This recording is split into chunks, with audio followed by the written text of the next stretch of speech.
Hello students, welcome to my YouTube channel. आज मैं आपको वाक्य की परिभाषा और उसके प्रकार के बारे में पढ़ाने वाली हूँ। तो सबसे पहले हम समझेंगे कि वाक्य किसे कहते हैं या फिर आप अपने एग्जाम में वाक्य की परिभाषा किस प्रकार लिख सकते हैं।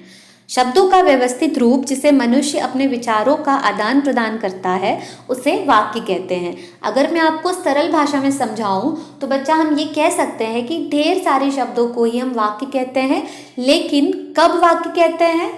सिर्फ तभी वाक्य कह सकते हैं जब पहला हमने सारे शब्दों को एक क्रम में जमा कर बोला हो, दूसरा उन क्रम अनुसार जमे हुए शब्दों से हम अपने विचारों का आदान प्रदान कर रहे हो, तीसरा उन क्रम अनुसार शब्दों से कोई ना कोई अर्थ निकलता हो।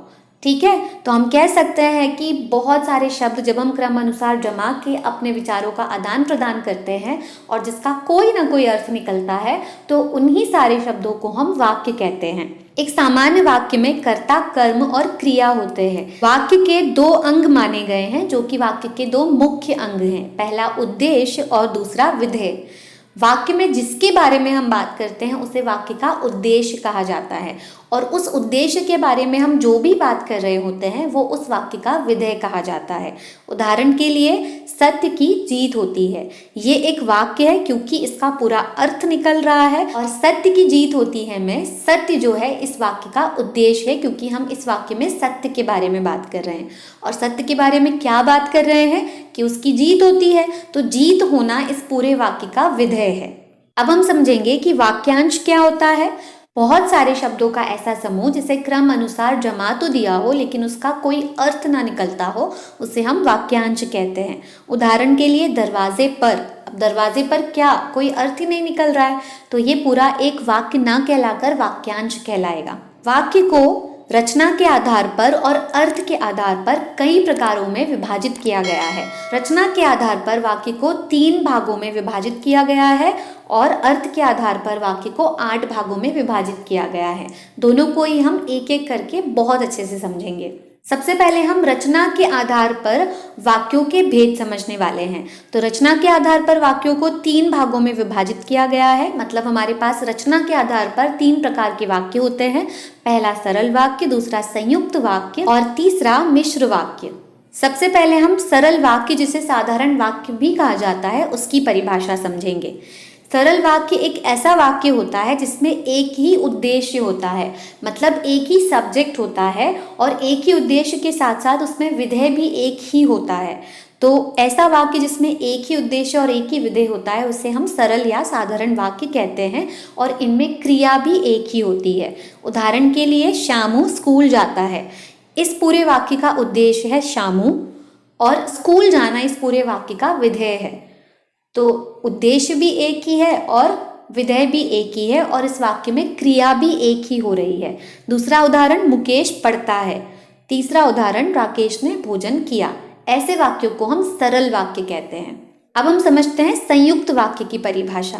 तो अगर आसान शब्दों में मैं आपको समझाऊं तो जब हम 2 या 2 से ज़्यादा सरल वाक्यों को किसी योजक शब्द के साथ जोड़कर मिला देते हैं तो वो संयुक्त वाक्य बन जाता है। अब आप पूछेंगे मैम योजक शब्द क्या होता है? तो जो हम एंड, बट, देयरफॉर, हेंस ये सब इंग्लिश में पढ़ते हैं जिनसे हमारे 2 सेंटेंसेस जुड़ जाते हैं, इन्हें हम योजक शब्द कहते हैं हिंदी में। मतलब और, तथा, परंतु, किंतु ये सारे हमारे योजक शब्द हो जाते हैं। उदाहरण के लिए मोहन आया और सो गया। इस वाक्य में 2 सरल वाक्यों को जोड़ा गया है, एक मोहन आया और दूसरा वाक्य है मोहन सो गया। दोनों को जोड़कर बन गया मोहन आया और सो गया। यहाँ पर योजक शब्द कौन हुआ? और आपका योजक शब्द हुआ। संयुक्त वाक्य को आगे चलकर और 4 प्रकारों में बांट दिया जाता है। पहला संयोजक, दूसरा विभाजक, तीसरा विकल्प सूचक और चौथा परिणाम बोधक। अब हम समझेंगे कि मिश्र वाक्य या मिश्रित वाक्य क्या होते हैं। ऐसे वाक्य जिन वाक्यों में एक वाक्य प्रधान या मुख्य वाक्य होता है और इसी प्रधान या मुख्य वाक्य पर आश्रित बाकी सारे वाक्य जिन्हें हम उपवाक्य कहते हैं वो भी होते हैं। ऐसे वाक्यों को हम मिश्रित वाक्य कहते हैं। अगर सरल भाषा में आपको मैं समझाऊं तो मिश्रित वाक्य ऐसे ढेर सारे सरल वाक्यों से मिलकर बनते हैं जिसमें से एक वाक्य मेन वाक्य होता है, मुख्य वाक्य होता है, और बाकी सारे उसके ऊपर डिपेंड करते हैं और उन्हें हम उपवाक्य कहते हैं।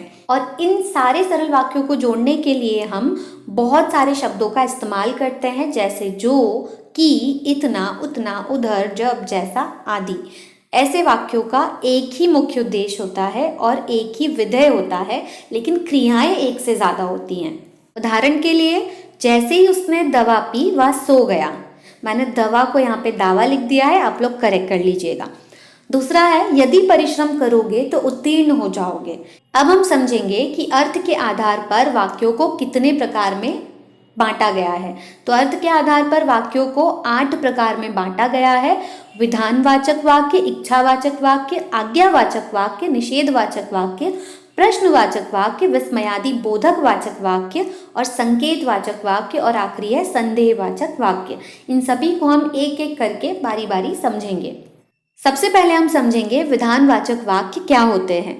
ऐसे वाक्य जिससे किसी भी प्रकार की जानकारी का आदान प्रदान हो रहा हो, उन्हें हम विधानवाचक वाक्य कहते हैं। उदाहरण के लिए, भारत एक देश है, राम के पिता का नाम दशरथ है, दशरथ अयोध्या के राजा थे।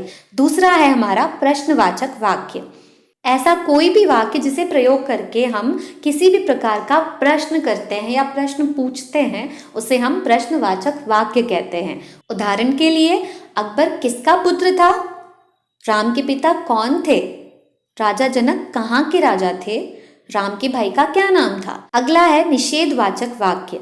ऐसा कोई भी वाक्य जिसमें किसी भी कार्य के ना होने का भाव प्रकट हो रहा हो, उसे हम निषेधवाचक वाक्य कहेंगे। उदाहरण के लिए, मैंने दूध नहीं पिया, मैंने खाना नहीं खाया, सीता आज स्कूल नहीं गई, उसने आज पढ़ाई नहीं की। अगला है आज्ञावाचक वाक्य। वह वाक्य जिसके द्वारा किसी भी प्रकार की आज्ञा दी जाती है या किसी प्रकार की प्रार्थना की जाती है, उसे हम आज्ञावाचक वाक्य कहते हैं। इन वाक्यों को विधि सूचक वाक्य भी कहा जाता है। उदाहरण के लिए, बैठो, कृपया बैठ जाइए, शांत रहिए, कृपया शांति बनाए रखिए। अब हम समझेंगे संदेहवाचक वाक्यों के बारे में। ऐसा कोई भी वाक्य जिसमें किसी भी प्रकार के संदेह का बोध होता है, उसे हम संदेहवाचक वाक्य कहते हैं। जैसे, क्या वह यहाँ आ गया? जो भी व्यक्ति ये सवाल कर रहा है वो इस बात के लिए बिल्कुल श्योर नहीं है कि वो यहाँ आया है या नहीं आया है, उसे संदेह है, इसीलिए वो ऐसा पूछ रहा है कि क्या वो यहाँ आ गया। संदेहवाचक वाक्य और प्रश्नवाचक वाक्यों में बहुत ही ज़रा सा अंतर है।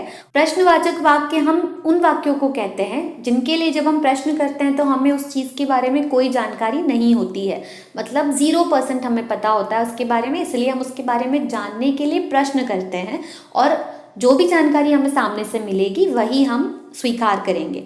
संदेहवाचक वाक्य में भी हम प्रश्न ही कर रहे हैं, लेकिन हम उसके बारे में थोड़ा सा जानते हैं। मान लीजिए कि आज आपने किसी फ्रेंड को अपने घर पर बुलाया होगा और आप चले गए कहीं बाहर किसी काम से और आपने उसे 4 बजे का टाइम दिया था, आपको आने में 5 बज गए, तो आप घर आकर क्या पूछोगे अपने घर वालों से कि क्या मेरा दोस्त आ गया? आपको पता है कि वो आने वाला था, लेकिन आप वहाँ मौजूद नहीं थे, इसलिए आप 100% श्योर नहीं हो कि वो आ गया है, इसीलिए आप संदेहजनक भाव प्रकट करते हुए पूछ रहे हो क्या वो आ गया। अगला है विस्मयादि वाचक वाक्य। ऐसे वाक्य जिससे किसी प्रकार की गहरी अनुभूति होती है या गहरी अनुभूति का प्रदर्शन किया जाता है, उसे हम विस्मयादि वाचक वाक्य कहते हैं। मतलब जब हम बहुत ज़्यादा दुखी होते हैं और बहुत ज़्यादा खुश होते हैं या शौक होते हैं और उस अनुभूति को प्रकट करने के लिए हम जब कोई ऐसे खास शब्द का इस्तेमाल करते हैं जिसका हिंदी में कोई अर्थ नहीं है, लेकिन वो हमारी गहरी अनुभूति को प्रकट करता है, तो ऐसे वाक्यों को हम विस्मयादि वाचक वाक्य कहते हैं। उदाहरण के लिए, आहा कितना सुंदर उपवन है। यहाँ पर हमने जो शब्द आहा यूज़ किया है उसे विस्मयादि बोधक शब्द कहा जाता है। ये हमारे मन की गहरी भावना प्रकट करने के लिए इस्तेमाल किया है। अगला है इच्छावाचक वाक्य।